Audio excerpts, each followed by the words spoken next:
Hello students. हम लोग exercise 8.2 कर रहे थे। उसी क्रम को आगे बढ़ाते हुए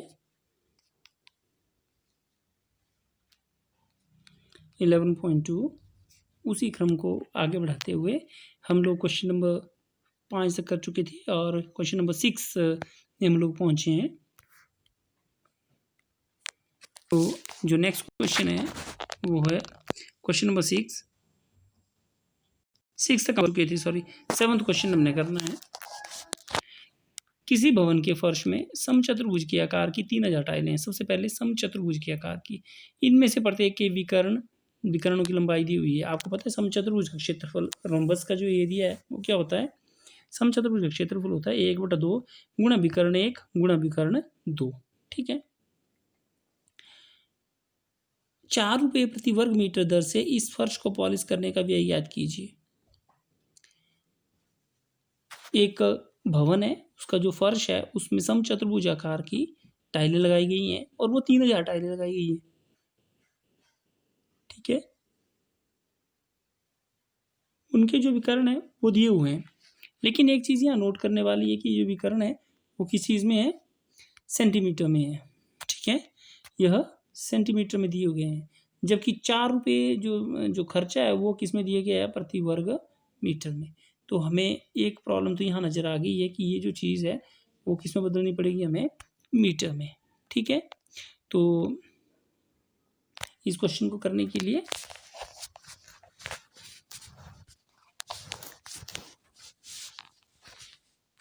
आपके पास यह एक टाइल और इसके जो विकर्ण हैं, एक है 45 सेंटीमीटर। ये आपको पता है 1 सेंटीमीटर में कितने मीटर होते हैं, 1/100। तो ये 45/100 मतलब 0.45 मीटर। इसी तरह से जो सेकंड है यह 30 सेंटीमीटर ले रहा हूँ मैं, ये इसको हम ले सकते हैं 30/100 मतलब 0.3 मीटर। ठीक है, तो अब आप लिख सकते हैं कि जैसे मैंने इसका नाम ABCD लिख दिया। आप लिखेंगे एक टाइल का क्षेत्रफल बराबर है समचतुर्भुज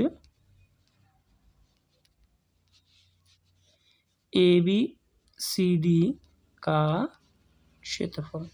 तो ये कितना आ जाएगा, समचतुर्भुज का क्षेत्रफल क्या होता है, 1/2 गुणा विकर्ण 1 0.3 गुणा विकर्ण 2 0.45। ठीक है, तो आ जाएगा आपके पास आ जाएगा दिस इज इक्वल टू कितना हो गया, 1/2 गुणा 3/10 गुणा 45/100।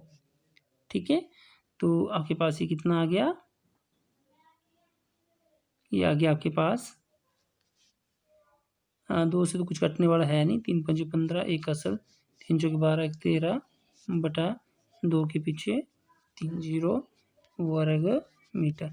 आप इसके आगे इसको कैलकुलेट करने की आवश्यकता नहीं है। ठीक है, ये था एक टाइल का क्षेत्रफल। तो 3000 टाइलों का क्षेत्रफल कितना होगा, 135/2000 गुणा 3000। ये 1000 की ये कट गया पूरा, आपके पास आया 3 पंजे 15 1 असल 3 3 9 1 10 1 असल 3 के 4/2 वर्ग मीटर। ठीक हो गया, अब आगे बढ़ते हैं इसी पे। क्या, तो अब देखिए एक वर्ग मीटर फर्श पॉलिश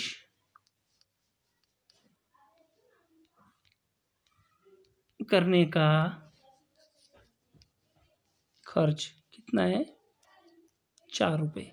ठीक, तो जो हमारे पास आया है अभी पीछे ये कितना आया था,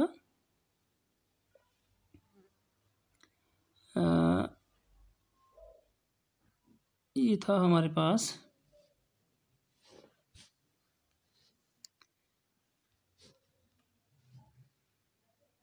ये मिट गया मेरे पास बेटा ना।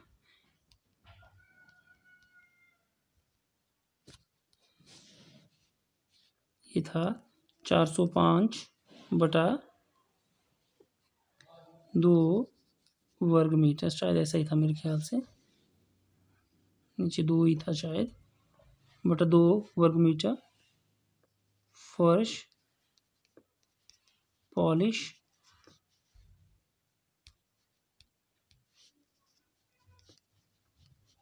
करने का खर्च कितना आ जाएगा, 4 गुणा 405/2। तो ये 2 से 2 कट गया और आपके पास आ गया 2×5 एक असल 2 चुके 8, तो कितना हो गया 810 रुपये। ठीक है, 810 रुपये। जो नेक्स्ट क्वेश्चन है हमारे पास, मोहन एक समलंब के आकार का खेत खरीदना चाहता है। इस खेत की नदी के साथ वाली भुजा सड़क के साथ वाली भुजा के समानांतर है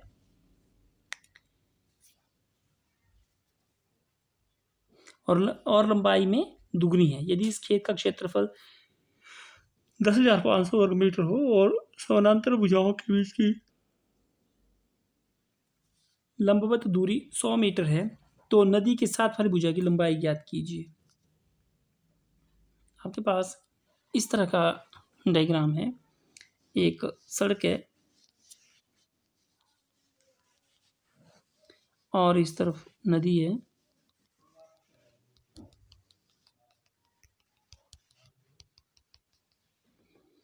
और यहाँ एक खेत है, इस तरह का एक समलंब के आकार का खेत।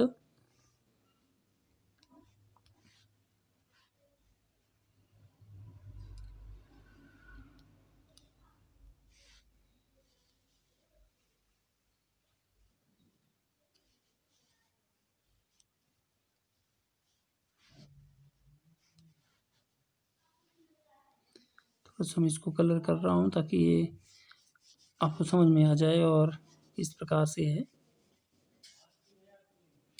और जो नदी है वो इस तरह से है यहाँ,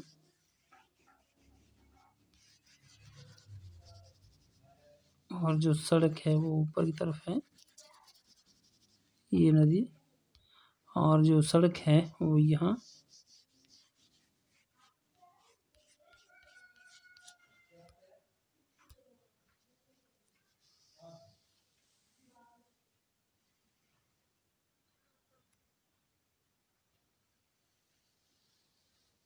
इस तरह से।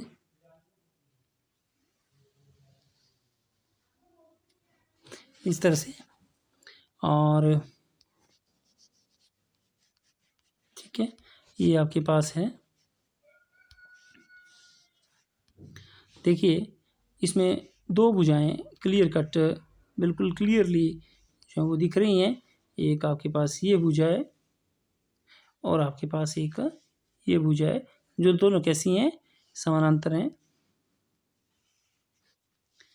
ठीक है, एक इसकी जो है वो लंबवत ऊंचाई जो दी गई है, ये आपके पास नदी है और ये सड़क है। मान लेते हैं, देखिए इसमें क्या लिखा हुआ है कि इस खेत की नदी के साथ वाली भुजा सड़क के साथ वाली भुजा की समानांतर है और लंबाई में दुगनी है।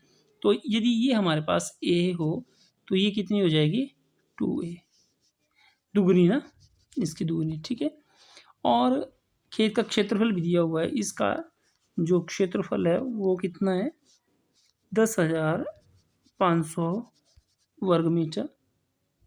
ठीक है, और जो इनके बीच में लंबवत दूरी है वो है 100 मीटर, ये वाली दूरी। ठीक, तो डायग्राम से शायद आपको सब कुछ क्लियर हो गया होगा। तो क्वेश्चन को करने के लिए हम लोग कैसे करेंगे, आपको पता है समलंब का क्षेत्रफल क्या होता है। ठीक है, तो एक इसमें लिखना पड़ेगा हमें कि मान लो खेत की सड़क के साथ भुजा कितनी, ए मीटर लिया था मैंने। तो नदी के साथ वाली सेम ऐसा ही, मान लो नदी के साथ खेत की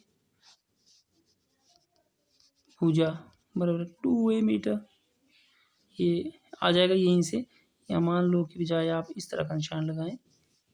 ठीक है, अब हम क्या जानते हैं, हम जानते हैं वी नो दैट खेत का क्षेत्रफल बराबर है समलंब का क्षेत्रफल, और समलंब का क्षेत्रफल होता है 1/2 गुणा लंबवत दूरी गुणा समानांतर भुजाओं का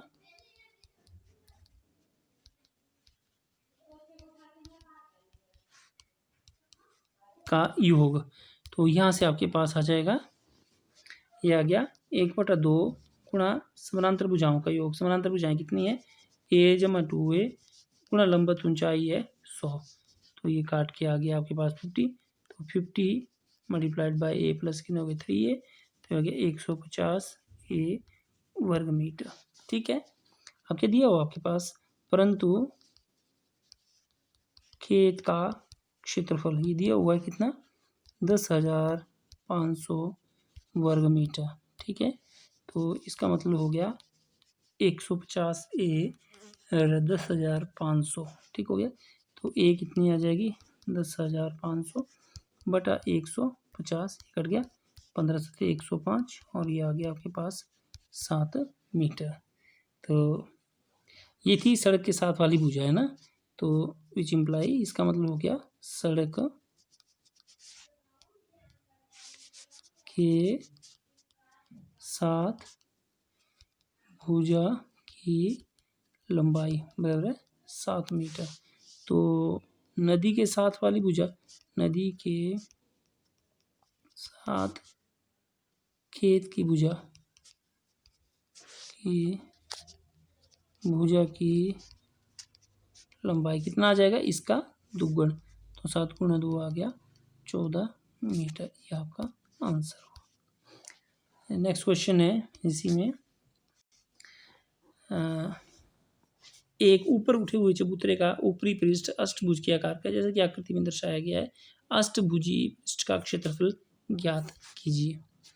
तो डायग्राम बनाते हैं सबसे पहले इसका।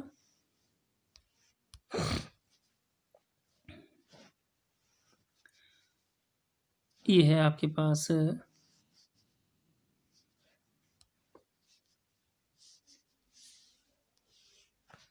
पहले डायग्राम समझना है आपने, ठीक ढंग से बिठाना।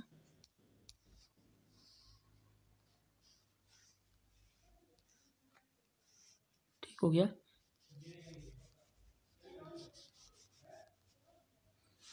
ठीक है। अब देखिए आप कि क्या दिया हुआ है इसमें, ये वाली जो दूरी है ये दी हुई है 4 मीटर, और ये वाली जो दूरी है ये भी दी हुई है 5 मीटर। तो बोलने का मतलब ये भी 4 मीटर और ये दूरी कितनी है 5 मीटर। ठीक है, अब देखिए ये वाली जो दूरी है ये भी दी हुई है, अष्टभुज, सम अष्टभुज है, ये अष्टभुज के आकार का है, तो ये भी 5 मीटर। ठीक, तो ये वाली जो भुजा है ये बीच वाली ये 11 मीटर,